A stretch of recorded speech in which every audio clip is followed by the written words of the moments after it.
네, 오늘 주님께서 주신 말씀은 누가복음 24장 25절부터 27절까지 말씀입니다. 제가 봉독하도록 하겠습니다.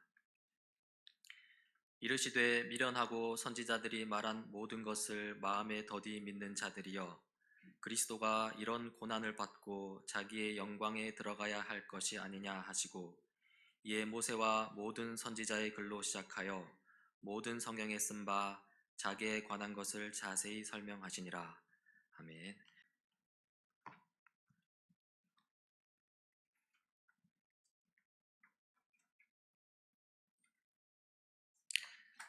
네, 오늘 믿음을 키우는 방법이라는 좀 자극적인 제목을 가져와 봤는데요.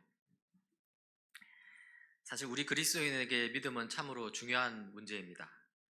믿음을 가져라, 굳센 믿음, 믿음의 사람, 이런 믿음에 관한 표현들이 많이 있는데요. 믿음이 그만큼 중요하다는 것이겠죠. 참으로 그리스도인에게 이 중요한 것이 바로 믿음입니다. 이 믿음을 키우는 이 방법에 관한 것은요, 사실 그리스도의 제자됨에서 핵심이라고 할 수 있습니다.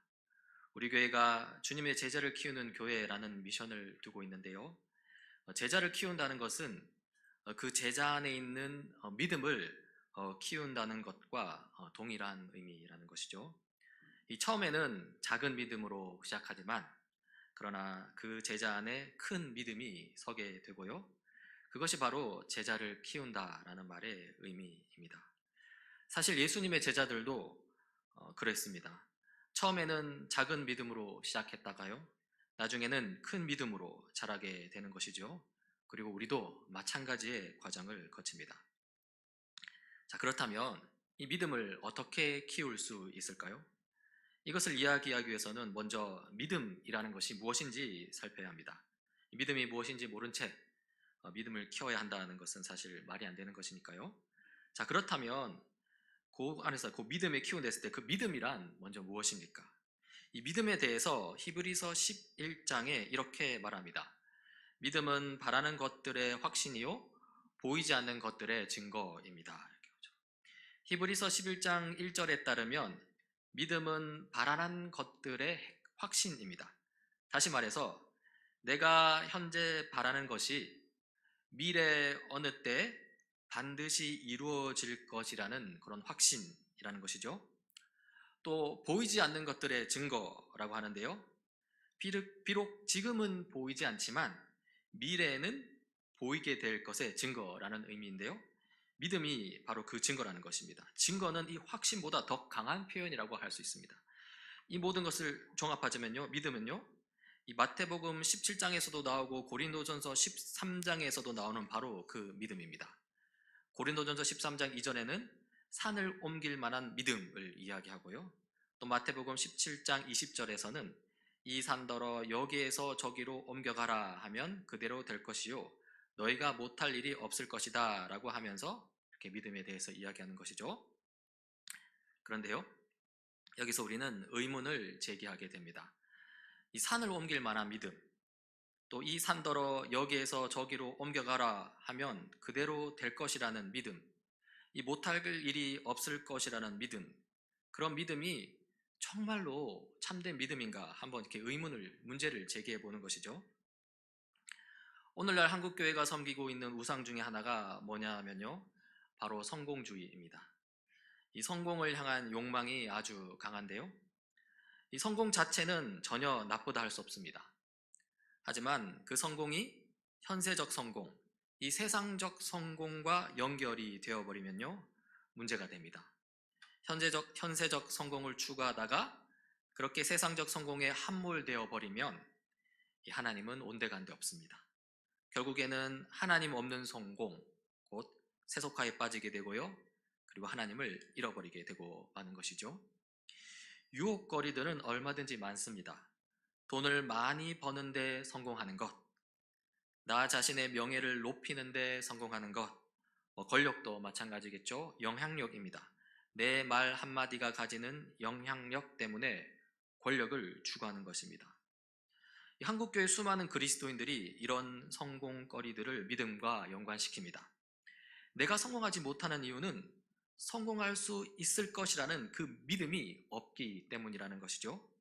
산을 옮길 만한 그런 믿음이 없다는 것입니다. 그래서 하나님, 나에게 성공할 수 있다는 믿음을 주시옵소서, 이렇게 기도하죠. 그런데요, 히브리서 11장의 믿음, 이 바라는 것들의 확신, 이 보이지 않는 것들의 증거, 그리고 또 마태복음 17장과 고린도전서 13장의 믿음, 이 산을 옮길 만한 믿음, 이런 믿음들이 우리가 방금 언급한 성공과 연결된 그런 믿음과 어떤 관련이 있을까요? 나는 나의 성공을 무척 바라고 있는데, 그렇다면 내가 성공할 것이라는 확신이, 그 히브리서 11장에서 말하는 그 믿음, 곧 바라는 것들의 확신이 과연 맞냐는 것이죠. 이 내가 성공할 것이라는 확신이 아주 강해서 이 산더러 여기에서 저기로 옮겨가라고 말할 수 있는, 그야말로 이 산을 옮길 만한 믿음으로 나의 성공을 믿는다면, 그게 마태복음 17장과 고린도전서 13장에서 말하는 믿음이냐는 것입니다. 그렇지 않겠죠? 이 산더러 여기에서 저기로 옮겨가라는 믿음은요, 아주 큰 믿음을 가리키는 것 같지만, 그러나 이 구절이 나오는 마태복음 17장을 보면 전혀 다른 이야기를 하고 있습니다. 19절, 20절인데요. 그때 제자들이 따로 예수께 다가가서 물었다. 우리는 어찌하여 귀신을 쫓아내지 못했습니까? 예수께서 그들에게 대답하셨다. 너희의 믿음이 적기 때문이다. 내가 진정으로 말한다. 너희에게 겨자씨 한 알만한 믿음이라도 있으면 이 산더러 여기에서 저기로 옮겨가라 하면 그대로 될 것이요, 너희가 못할 일이 없을 것이다. 그러니까 이 산을 여기서 저기로 옮길 만한 믿음이라면 사실 아주 큰 믿음을 말하는 것처럼 보이는데요. 그런데 여기서 예수님께서는 그냥 겨자씨 한 알만한 믿음을 이야기하고 있습니다. 그 믿음만으로 산을 옮길 수 있다는 것이죠. 사실 어떻게 보면 전혀 큰 믿음은 아닙니다. 그리고 고린도전서 10장 정도 한번 봅시다. 2절인데요. 내가 예언하는 능력을 가지고 있을지라도, 또 모든 비밀과 모든 지식을 가지고 있을지라도, 또 산을 옮길 만한 모든 믿음을 가지고 있을지라도 사랑이 없으면 아무것도 아닙니다. 이 고린도전서 13장을 기록한 사도 바울은요, 이 산을 옮길 만한 모든 믿음에 대해서 언급하면서 오히려 그런 믿음이 아무 소용이 없다고 말합니다. 사랑이 없으면 아무것도 아니라고 하죠. 산을 옮길 만한 믿음은요, 그것 자체로는 성경에서 말하는 그런 참된 믿음이 전혀 결코 아니라는 것입니다. 이 지점에서 우리는 질문하게 됩니다. 그렇다면 하나님께서 원하시는 믿음은 무엇인가? 이 주님의 참된 제자가 가지는 믿음은 어떤 믿음인가 것이죠. 이 앞서 설교를 시작할 때 예수님 당시의 제자들도 믿음이 자란다고 했는데요. 그리고 우리도 마찬가지라고 했는데요. 그렇다면 예수님 당시 제자들 마음 안에서 믿음이 자란다는 것이 무엇을 의미하는지 좀 살펴보아야겠고요. 그리고 그것을 아주 잘 보여주는 성경 이야기가 있습니다. 누가복음 24장인데요. 좀 그 부분을 살펴보고자 합니다. 이 누가복음 20장, 24장 오늘 살펴보려는 부분의 이 시간적인 배경은 예수님께서 십자가에서 죽으시고 부활하신 그 날의 일입니다. 예수님의 제자 두 사람이 등장하는데요. 그들은 예루살렘에서 엠마오로 가는 중입니다. 13절, 14절인데요. 마침 그 날에 그들 가운데 두 사람이 예루살렘에서 한 30리 떨어져 있는 엠마오라는 마을로 가고 있었다. 그들은 일어난 그 모든 일을 서로 이야기하고 있었다. 이 제자들은 일어난 모든 일에 대해서 서로 이야기하고 있었다고 하는데요. 그 일은 예수님에 관한 것이었습니다. 예수님은 이 로마 제국의 압제를 받던 이스라엘 백성에게 희망이었습니다. 예수님이라면 이스라엘에게 해방을 가져다 줄 수 있을 것이라고 이스라엘 백성들은 생각했습니다. 그런데 그 예수님이 로마 제국의 십자가 형틀에서 이 죽임을 당하셨다는 것이죠. 뿐만 아니라 무덤 안에 있던 예수님의 시신마저 없어져 버렸다는 것입니다. 물론 예수님의 빈 무덤을 최초로 목격한 여자들은요, 천사들에게서 예수님께서 다시 살아나셨다는 소식을 들었고 그 사실을 전했습니다. 하지만 지금 엠마오로 향하는 이 두 제자들은 그 사실을 믿을 수 없었습니다. 그래서 이 일이 도대체 어떻게 되었는가 하고 서로 이야기를 나누고 있었던 것입니다. 그리고 그때 예수님이 등장합니다. 15절부터인데요. 그들이 이야기하며 토론하고 있는데 예수께서 가까이 와서 그들과 함께 걸으셨다. 그러나 그들은 눈이 가려져서 예수를 알아보지 못하였다. 예수께서 그들에게 물으셨다. 당신들이 걸으면서 서로 주고받는 이 말들은 무슨 이야기입니까? 그들은 침통한 표정을 지으며 걸음을 멈추었다. 이 침통한 표정으로 걸음을 멈춘 두 제자는요, 이 부활하신 예수님이 바로 그 예수님인지 알지 못했습니다. 눈이 가려졌다고 그러죠. 그래서 그간 어떤 일이 있었는지 그냥 옆에 있는 사람에게 이야기하듯이 예수님께 이야기했습니다. 그러니까 예수님에 대한 기대, 예수님의 십자가 죽음, 사흘 뒤 예수님의 빈 무덤, 그리고 그런 의구심. 그러니까 어떻게 예수님이 다시 살아날 수 있겠냐는 그런 의심이 거기에 들어 있었겠죠. 이렇게 의심하고 있는 제자의 이야기를 쭉 들으신 예수님은요, 제자들에게 말씀하십니다. 25절부터인데요. 그때 예수께서 너희는 어리석기도 하다. 예언자들이 말한 모든 것을 그렇게도 믿기가 어려우냐? 그리스도는 영광을 차지하기 전에 그런 고난을 겪어야 하는 것이 아니냐? 예수님은 의심하는 두 제자들을 지금 꾸짖고 계십니다.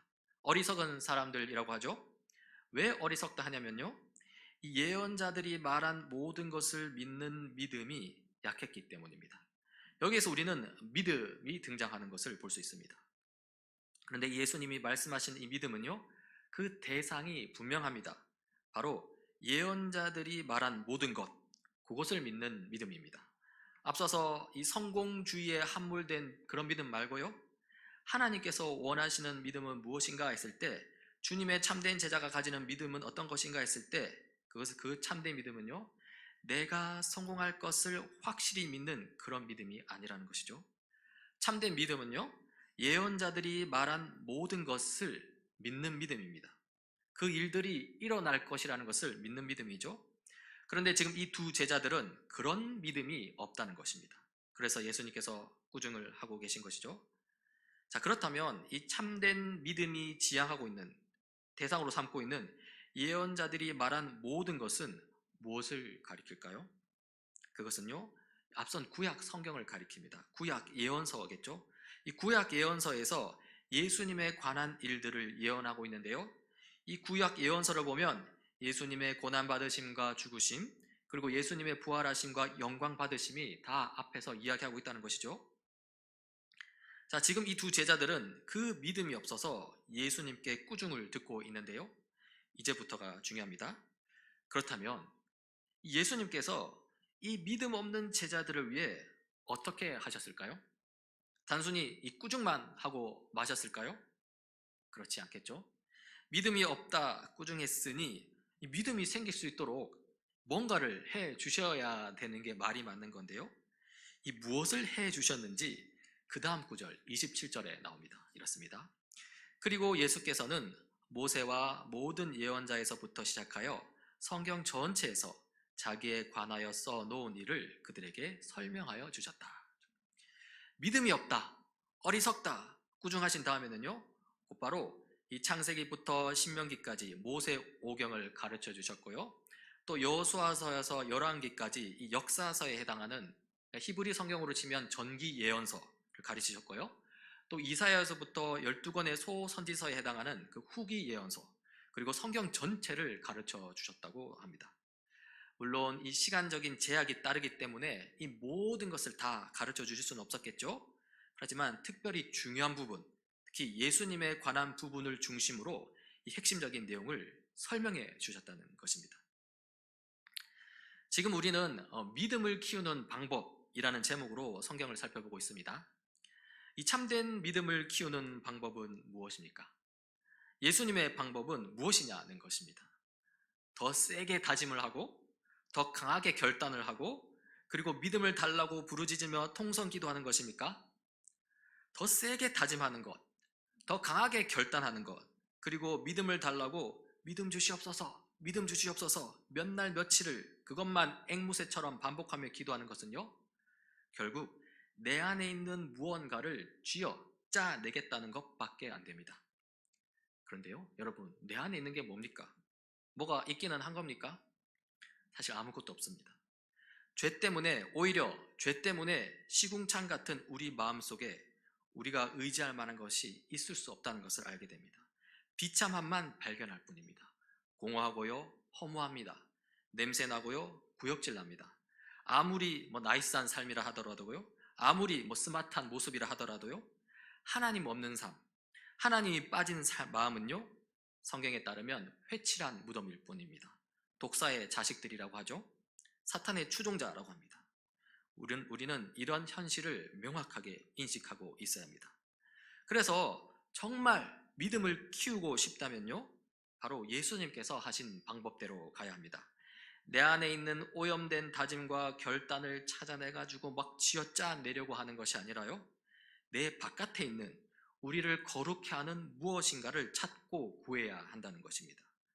그리고 그게 바로 나에게 들려주시는 하나님의 말씀이고요, 그것이 바로 성경입니다. 오늘 예수님께서 그렇게 말씀해 주시는 것이죠.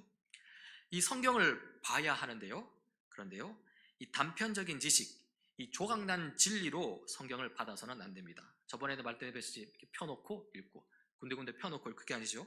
성경은요, 예수 그리스도를 중심으로 통일성을 갖춘 하나의 이야기입니다. 사소한 이야기가 아닙니다. 우리의 세계관을 형성하는 큰 이야기입니다. 우리의 인생을 결정하는 아주 큰 이야기입니다. 세상 만물을 이끌어가는 제일 가는 이야기입니다. 그 하나님의 말씀, 그 성경에다가 나 자신을 던져 넣으라는 것이죠. 이 믿음을 키우는 방법으로서 성경 읽기, 성경 묵상, 지금 성경 배우기를 지금 말씀드렸는데요, 좀 더 들어가 보자고요.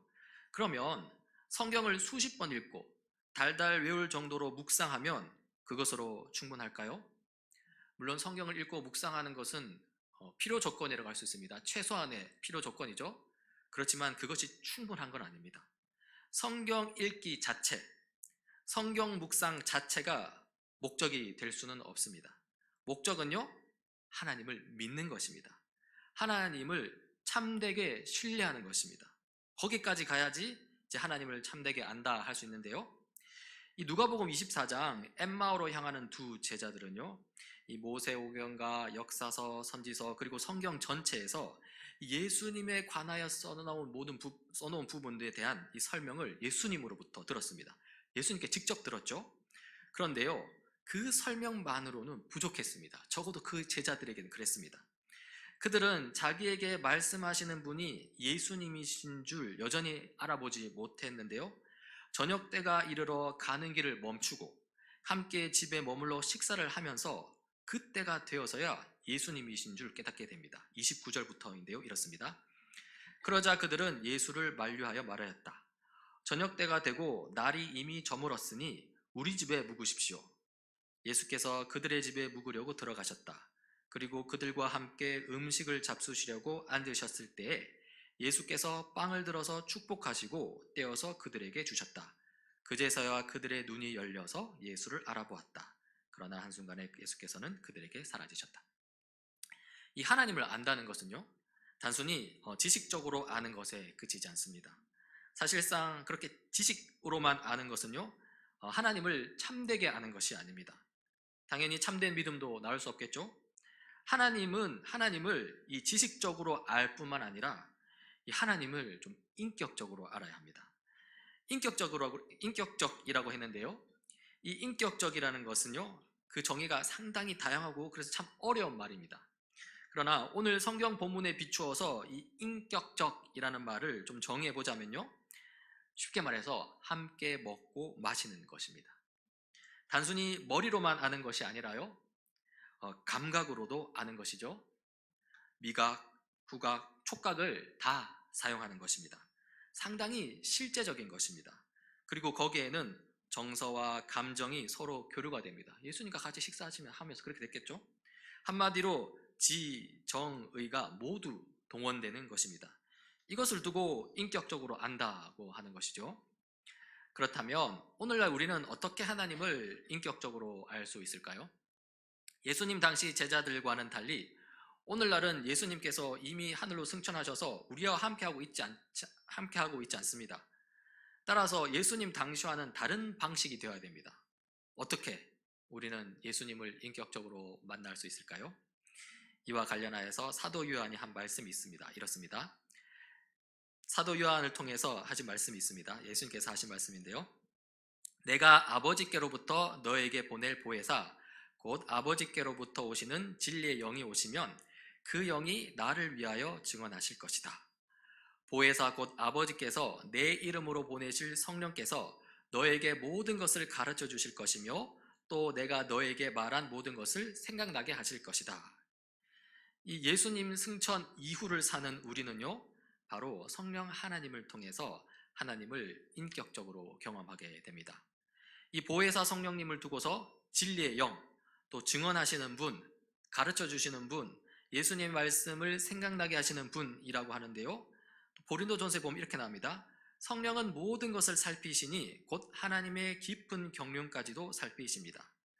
그러니까 이 성령 하나님은요, 하나님의 마음을 아시는 분이고요. 그리고 이 성령은 우리 마음 속에 들어와 일하십니다. 성령은 하나님의 마음과 그래서 우리의 마음을 이어주시는 분입니다. 우리의 마음은요, 우리의 지식과 감정, 실천 의지를 관장하는 우리의 중심점입니다. 이 하나님의 마음을 아시는 성령께서 우리 마음 속에서 역사지사 우리로 하나님을 인격적으로 알게 하신다는 것이죠. 자, 한번 말씀을 정리해 봅시다. 엠마오로 가는 길에 예수님으로부터 가르침을 받았고 또 함께 식사를 했던 제자들은요, 다시 예루살렘으로 돌아와서 예수님에 대한 부활의 소식을 또 확실하게 듣게 됩니다. 그러자 자기들이 만났던 예수님에 대해서 그 자리에서 다른 제자들에게 이야기를 하는데요. 누가복음 24장 34절 35절입니다. 예루살렘에 있던 제자들과 사람들 모두들 주님께서 확실히 살아나시고 시몬에게 나타나셨다 하고 말하고 있었다. 그러니까 예루살렘에 돌아왔을 때 다시, 그러니까 예루살렘에서 엠마오로 갔다가 엠마에서 예루살렘 왔을 때 지금 다시 하는 이야기입니다. 자, 그렇게 예수님께서 확실히 살아나셨다는 그런 소식을 이야기하고 있을 때, 그래서 그 두 사람 또 어떻게 했냐면 길에서 겪은 일과 빵을 떼실 때 비로소 그를 알아보게 된 일을 이야기하였다라고 그렇게 이야기하는 것이죠. 우리 교우 여러분, 이 믿음을 키우는 방법은요, 엠마오로 향하던 이 두 제자들이 경험했던 것과 유사합니다. 그들이 길에서 겪은 일은요, 바로 예수님으로부터 성경 이야기를 들었다는 바로 그 일입니다. 그리고 빵을 떼실 때 예수님을 알아보게 된 그 일은요, 오늘날로 치면 성령 하나님을 통해서 하나님을 인격적으로 만나게 되었다는 바로 그 일입니다. 우리 이 공예배에서도 그 원리를 발견할 수 있습니다. 이 공예배 중에 행해지는 이 설교가 바로 엠마오로 향하던 제자들이 길에서 겪은 일에 해당합니다. 또 공예배 중에 행해지는 성찬이 바로 집에 머물며 빵을 떼시는 그 일에 해당합니다. 그러니 믿음을 키우는 가장 좋은 방법은요, 우선적으로 이 주일 공예배에 꾸준히 참여하는 것입니다. 공예배만이 아니죠. 우리 삶 속에서도 적용될 일입니다. 성경을 묵상하면서 깨달음을 주십사 성령의 도우심을 구하는 기도가 바로 믿음을 키우는 좋은 방법이 됩니다. 우리 공동체 성경 읽기, 성경 통독도 좋고요. 또 말씀과 기도의 시간, 이 성경 묵상도 좋습니다. 다 믿음을 키우는 방법이 되는 것이죠. 2024년 새해를 시작하는 설주간 주일입니다. 이 주님을 힘써 알자라는 표어로 이 한 해를 시작하고 있는데요. 이 성경과 성령을 통해 하나님을 힘써 알아가면서 하나님을 향한 참된 믿음 가운데 과연 주님의 제자로다라는 칭찬과 인정을 받는 우리 다니엘 새 시대의 교우 여러분 되기를 간절히 바랍니다. 네, 기도하시겠습니다. 하나님 아버지, 나 자신을 향한 믿음, 하나님을 이용하여 성공을 이루려는 믿음, 세상 나라에 동조하는 그런 잘못된 믿음을 추구하지 않게 하옵소서. 하나님을 향한 믿음, 나를 통해 하나님의 뜻을 이루려는 믿음, 그렇게 하나님 나라를 드러내는 그런 올바른 믿음을 우리에게 주옵소서. 참으로 주님을 알기를 원합니다. 주님을 신뢰하기를 원합니다. 주님, 우리에게 그런 참된 믿음을 주옵소서. 우리 중보자 되신 예수님 이름으로 기도드립니다. 아멘.